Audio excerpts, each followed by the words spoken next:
నమస్తే సార్, నా పేరు వెస్లీ సార్, జాన్ వెస్లీ. నేను పాతగుంటూరు హిందూ శ్మశాన వాటికలో ఏసీ బాక్సులు పెడతా ఉంటాను. ఈ పాతగుంటూరు మెయిన్ రోడ్ సార్, ఇది మెయిన్ రోడ్లో చాలా ఇబ్బందులు అవుతున్నాయి సార్. ఈ రోడ్డు ఎప్పటి నుంచో తవ్వి వదిలేశారు, కానీ తవ్వారు కానీ వర్క్ అయితే స్టార్ట్ అవ్వలేదు. దగ్గర 2 నెలలు అవుతుంది వర్క్ స్టార్ట్ అయ్యి కూడా. 2 నెలల నుంచి మాత్రం తవ్వారు, ఇది తవ్వి వదిలిపెట్టారు. డస్ట్ ఇది పెట్టారు. కొంచెం పక్కన మా షాపులో ఉన్నాయి సార్, మా ఈ పక్కన మేము వ్యాపార పరంగా చాలా ఇబ్బంది పడుతున్నాం. ఇక్కడ వైసీపీ ప్రభుత్వం ఉంది కాబట్టి ఏం లేదు, అంత వాళ్ళు చేసింది ఏం లేదు, అభివృద్ధి ఏం లేదు. కాకపోతే షాపుల చాలా ఇబ్బంది పడుతున్నాం, చాలా ఇబ్బంది పడుతున్నాం. కొంచెం ఏమైనా దయ ఉంచి గవర్నమెంట్ వాళ్ళే కొంచెం ఇది చేసుకొని కొంచెం ఈ రోడ్లు వేస్తాయి, కొంచెం వ్యాపారాలు జరుగుతాయి అని చెప్పి ఆలోచిస్తున్నాం సార్, అంతే. కొంచెం వాటర్ ప్రాబ్లం కూడా ఉంది సార్. మొన్న డయేరియా వచ్చేది, చాలామంది చనిపోయారు. పాతగుంటూరులో దగ్గర 10 మంది దాకా చనిపోయారు.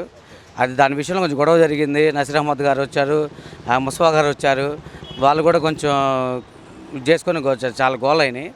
కాకపోతే అవి అప్పుడప్పుడు ఆగిపోయినాయి, కానీ న్యూస్లో వచ్చినాయి, అంతటితో ఆగిపోయినాయి సార్. సార్ పెమ్మసాని సార్ అంటే కొత్తగా వచ్చారు కాబట్టి కొంచెం ఆయన పైన వచ్చినా కానీ మంచి మనిషి. ఆయన ఏంటంటే విద్యావేత్త, ఏదైనా చేయగలుగుతున్నారు.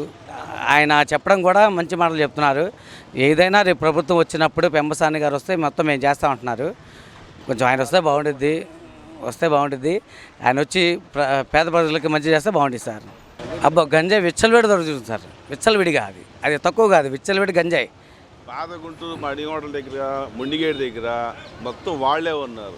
అవును సార్. అటువైపు ఇటు శ్మశాన రోడ్లో మొత్తం వాళ్ళే చదువుతున్నారు. పాతగుంటూరు శ్మశానంలో గంజాయి తాగి లోపల పాతగుంటూరు శ్మశాన వాటికలోనే గంజాయి తాగి మా మానవతా బండి పెడితే బండి అద్దాలు పగలు కొట్టారు సార్, గంజాయి తాగి. అది కంప్లైంట్ పెట్టినా కానీ వాళ్ళు అంత ఇది చేయలేము. గవర్నమెంట్ వాళ్ళు పట్టుకుంటే అయ్యి సార్ పని. వైసీపీ జెండాలు మా కుర్రోడు చెప్పా పెట్టడం బండి తీసుకెళ్ళారు సార్, అప్పి ఆటో. మామూలుగా అయితే ఫ్రీ బాక్సులు తొలుకునే బండి, అది తీసుకెళ్ళి బండి పట్టాపురం స్టేషన్లో పట్టుకుంటే 7 రోజులు కాటు బండి విడిపిలా.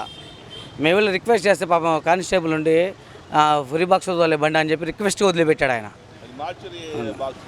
విడదల రజనీ గారికి ఫోన్ చేస్తే ఆమె రిక్వెస్ట్ లేదు, ఏమీ లేదు. ఆమె వాళ్ళ పిఏ అంట రాకేష్, ఆయనకి ఫోన్ చేస్తుంటే అసలు ఇది లేదు అది లేదు, ఫోన్ కట్ చేస్తున్నాడు ఆయన, రెస్పాండ్ లేదు. రామకృష్ణ గారు ఒకళ్ళు, రాకేష్ గారు కూడా ఉన్నారు. ఫోన్ చేస్తుంటే రెస్పాండే లేదు ఆయనది. వేరే బండి తెచ్చుకున్నాం బాక్సులు పెట్టుకుంటా, ఆ బండికి 7,000 రూపాయలు నా సొంత డబ్బులు ఇచ్చాను సార్.